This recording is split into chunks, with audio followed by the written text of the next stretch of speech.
Hi guys, I'd like to welcome you to the first episode of the One Car Junkyard. My name is Joe. I've been in the auto salvage business for 45 years in one way or the other. And the purpose of this series of videos, we're going to shoot 10 of them and see if you guys like it, is to show you guys what a guy like me looks at when we are evaluating a salvage vehicle to see how you can make a little bit of money on it. Now, I'm not telling you guys to open up a wrecking yard. That's the last thing you want to do. But if you ever have the opportunity to get a dead car somewhere from a neighbor or a business down the road or a family member, I'm going to do my best to show you how to value that car, what you're going to look for to make a little bit of money. And later on, I'm going to show you the people that you need to have relationships with to help you do this. Okay, so let me tell you a little about myself and my work history. So I'm 18 years old. I'm living in a one-bedroom apartment in my hometown, and I'm working in a steel mill. It was a union job. This is about 1978. I'm making about $800 a week, and I hated every minute of it. But my landlord said, "Hey, Joe, do you want to buy a Pinto?" And I said, "Yeah, I'd like to buy your Pinto.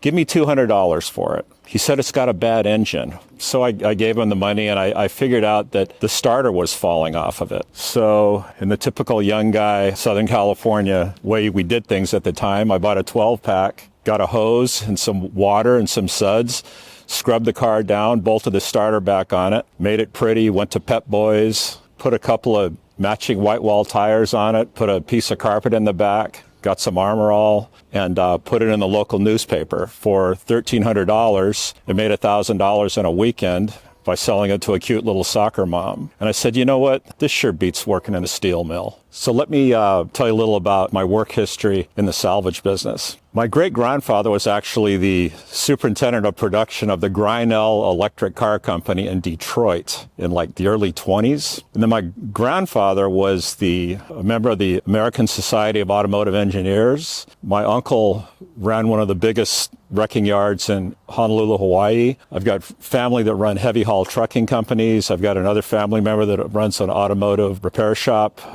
specializing in high-end Jaguars and things like that. But in 1985, I built my own tow truck, and I started hauling cars to a large self-service auto wrecker, three-letter name that begins with L. You guys know who I'm talking about. And I probably towed in about 4,000 cars by myself over a period of a couple years. Eventually, I stopped doing that. I decided to open up my own wrecking yard. That was either the best thing I ever did in my life or the worst, and that remains to be seen. However, I stuck with it and eventually got out of the parts business and just specialized in wholesaling complete salvage vehicles. I got involved in some state programs that involved the scrapping of non-compliant trucks. We did about 600 or 700 of those big freight liners and things like that. We had to cut them up and scrap them for the state of California. And we did cash for clunkers back in the day, where one day we wake up and we find out that General Motors is going to go broke, so Obama figures out something in terms of flooding the market with new vehicles. So we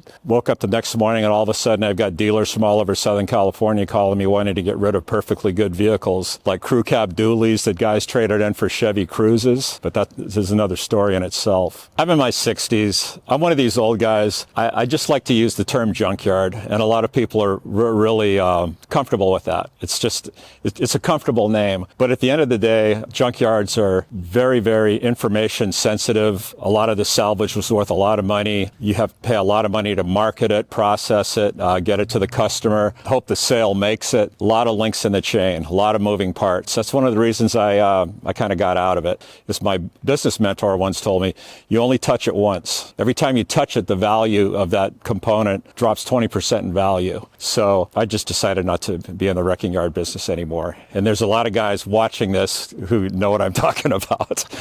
That being said, with all the things that I've retained in my pea brain, I want to try to maybe share some of that with you guys. And you guys can either flame me in the comments or agree with me, but either way, I got thick skin and a good sense of humor. Okay, guys, earlier in my introduction, I mentioned that there's going to be 4 people you're going to need to know to help you along with turning a dead, scrap junk, scrap, damaged vehicle into some money. And let me tell you who they are. First of all, you need to know a good, reasonably priced tow truck driver.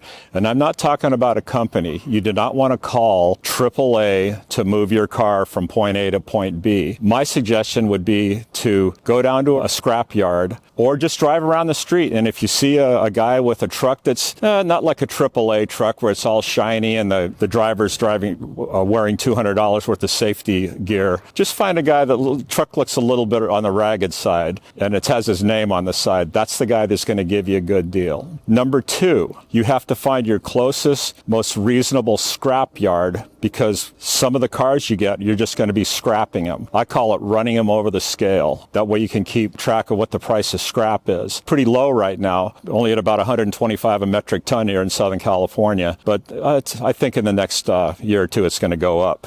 The third thing is, find a good core buyer. What do I mean by core buyer? A core buyer is the person or the company that's going to buy your catalytic converters, because these vehicles are going to have catalytic converters. We'll talk a little bit later on how you identify these things to determine their value. And the fourth thing is, you're going to want to find a good independent wrecking yard, not a big chain wrecking yard. Not a you pick, you pull, that type of thing. Just an independent wrecking yard, okay? Because those guys have more leeway as far as buying the vehicle. They're not setting an algorithm to give you a certain amount of money. And with those four things, I'm going to show you guys how to turn a junk car into money. So let's do this. Let's walk around the first car of the 10 I've got set aside, and let's evaluate it. So we have a Chevy Colorado. Let's walk around this bad boy.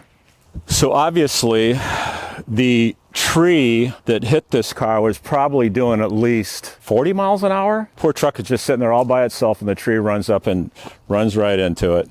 In the business, we call this a TP, or telephone pole hit. Dead center in the truck. It hit it so hard that the frame rails, they should be going straight. Now they're kind of like in a V shape. What we'll do is, after we walk around, I'll have the guys cut this off and see what damage was done. This is a working man's truck. Guy made a living with this truck. That in itself is sad, okay? Got a, ladder rack on the back. He was a contractor. We got his name blotted off. I don't want to rub anything in. So pretty much a plain Jane truck. You know what? Got some nice seats in it. I tell you what, after he walked out of this one, I would have put a 10-pound bag of ice on my junk, because I tell you what, this guy was hurting. Yeah, typically when we get these cars, there's no, if there's no hazmat sticker on it, there wouldn't be a fatal accident. But the airbags did their trick on this one. Sometimes you see some biological evidence, blood, hair, things of that nature, but I really don't want to get too much into that. We'll just safe to assume that this guy walked out of this one.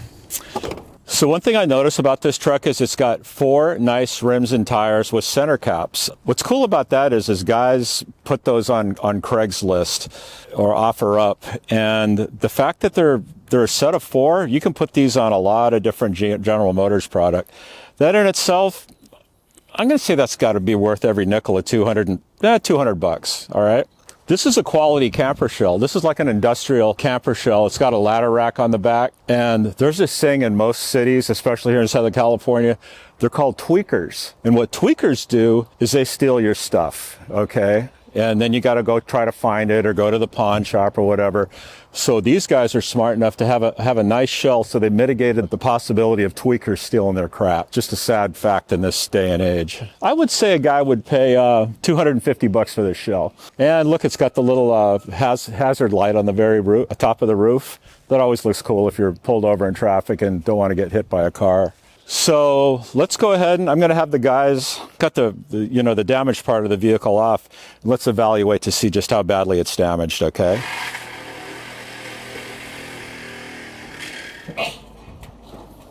Okay, guys, so on this Colorado here, let's see what kind of surprises we have underneath and up front.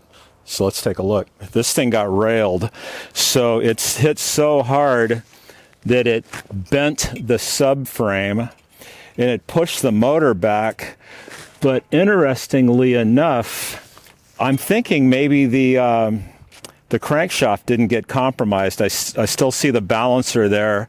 It isn't butt up against the timing cover, so all this structure here may have absorbed enough energy where it did not break the timing cover or the harmonic balancer.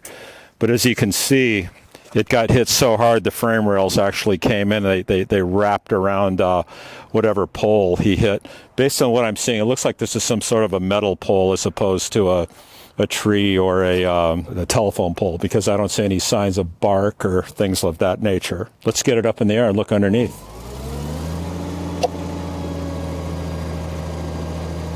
Well, this thing got pushed right back into the firewall. Okay, so the exhaust system's been compressed, so that just shows you how far back the engine's been pushed. Of course, we have a catalytic converter here, GM catalytic converter. Not very big, it's kind of a small one. I don't know how much value it is, but I'll teach you guys later how to look at the numbers and identify these things, okay? So when you deal with your core buyer, the guy we talked about earlier, he can be able to give you a price on this.